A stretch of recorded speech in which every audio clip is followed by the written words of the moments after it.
There is a recession right now across Canada, at least in the real estate sector. We have sales in cities dropping 20% year over year. The new condo market has basically collapsed, reaching a 30-year low, and we have listings continuing to go up with 38% more inventory than last year, and condo listings up almost 50% in the Toronto area. Look at the number of condo listings in Toronto over the last year. It's just been making higher highs and higher lows, reaching almost 10,000 listings in Toronto a month ago, and in Vancouver also breaking to new highs. But people just aren't buying what's put out there. Vancouver condos market is down about 20% from a year ago when you look at the number of homes being bought and sold.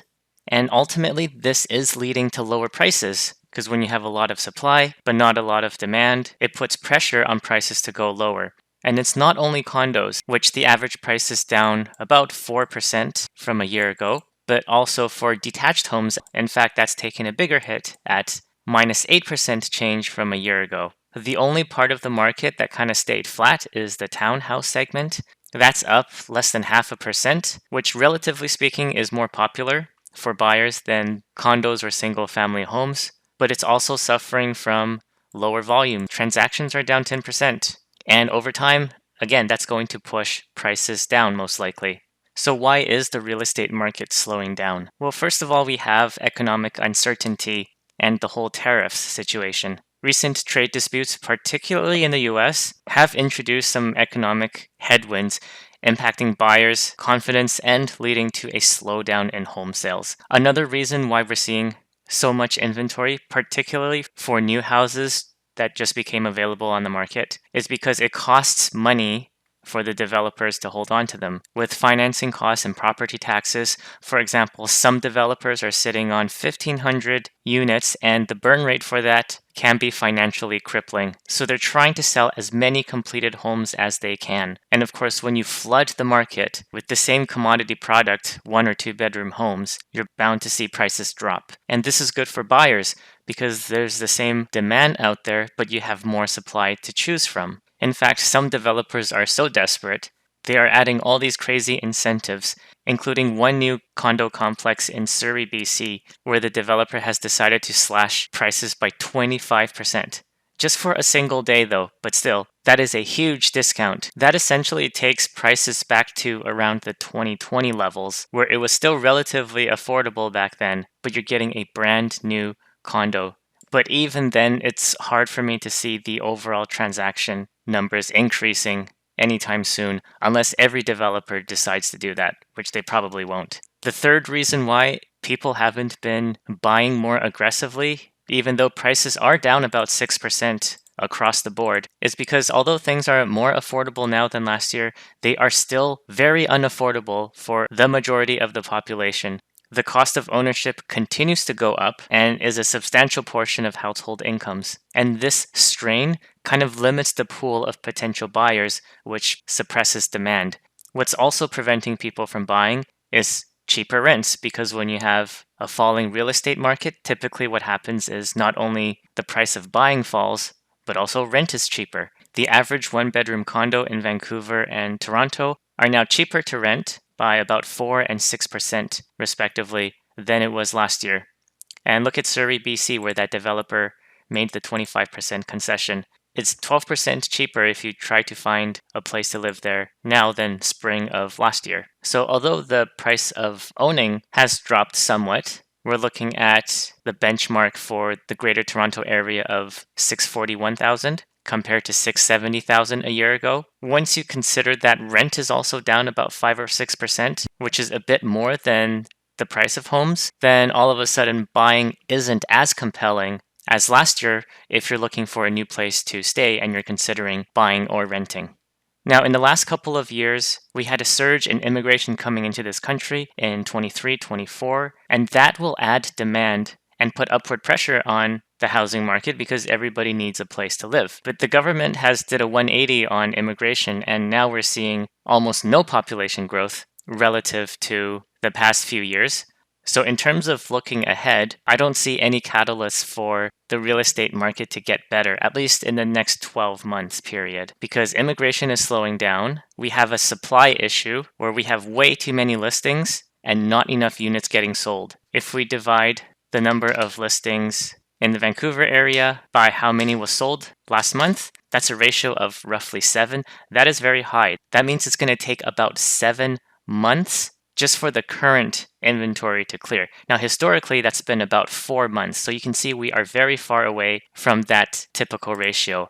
The previous year, for example, there was much lower inventory at 3,842 during this time, and we had more sales, so people were actually buying, where 989 units got sold, so that's a ratio of roughly 4. Like I mentioned, that is more in line with the historical months of inventory. And even if we do get more people into the country, we still have to work through all that backlog of listings in the market. So that is not likely going to push prices higher. If anything, I would expect real estate prices in Canada overall, especially Vancouver and Toronto, to continue going down. And then the final thing is just the weaker labor market. I mentioned before, I think the unemployment rate in Canada is about to exceed 7 pretty soon. The latest reading is 6.9. Here's a video of people looking for work at a job event in Ontario.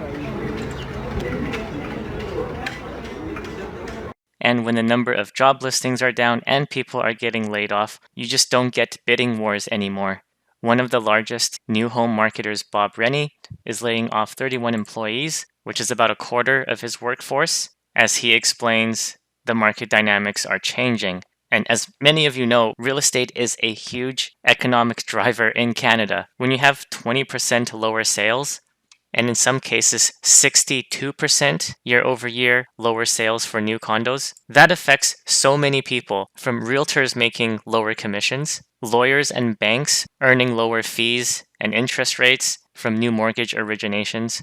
And don't forget, governments also earn less money with property transfer taxes and land transfer taxes and all the red tape they put in place to keep their people employed. So this is going to slow down the whole economy. People in private and public sectors will be laid off. We can't count on new immigration to save the real estate market anymore. And I think that is at least one reason why a lot of people that are sitting on the sidelines are not buying just yet. They're still waiting for prices to drop more. And I think they're right about that. Now, that being said, I would not wait for a large crash before going in, because even though I think prices are going to go down, I do believe there is a floor at which buyers will come in and prevent home prices from falling further. And I don't think we're too far away from that. So prices may go down another 5 or 10%, maybe 15% at its lowest point, but an outright like 20 or 30% crash I think is very unlikely. And that's because if you remember that developer that cut its condo prices by 25%. That was a special marketing strategy that only happened on one day. And during that day, about 200 people showed up at the front door looking to buy themselves one of those discounted condos. In fact, some people were even lining up the day before, so they were camping outside overnight. And I'm not saying prices can't fall 25%, but I just want to point out that what we're seeing here is that when you get prices to a more affordable level, like 4 or 5 years ago, you're going to have buyers rush in. And I believe they only had like 75 units available that day to sell. The developer already sold 700 units, and they said that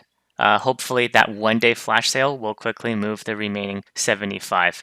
And my guess is all of those are gone by now. So as any market, just like with the stock market, or in this case real estate, you just have to let it play out. The fundamentals are not looking good.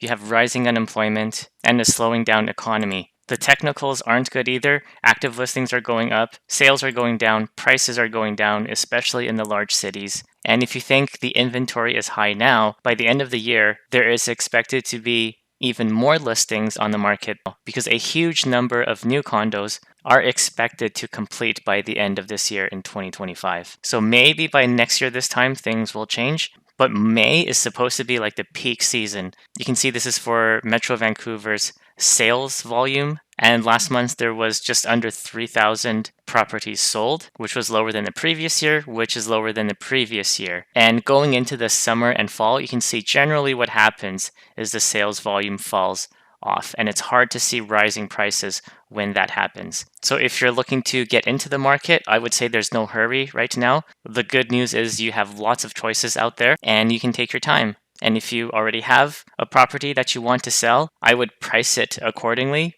and sell it quickly, or just hold on to it and ride out this recessionary cycle of the market, which could take a couple of years. But that's going to do it for now. Thanks a lot for watching. Good luck with your finances, and I'll talk to you in the next one.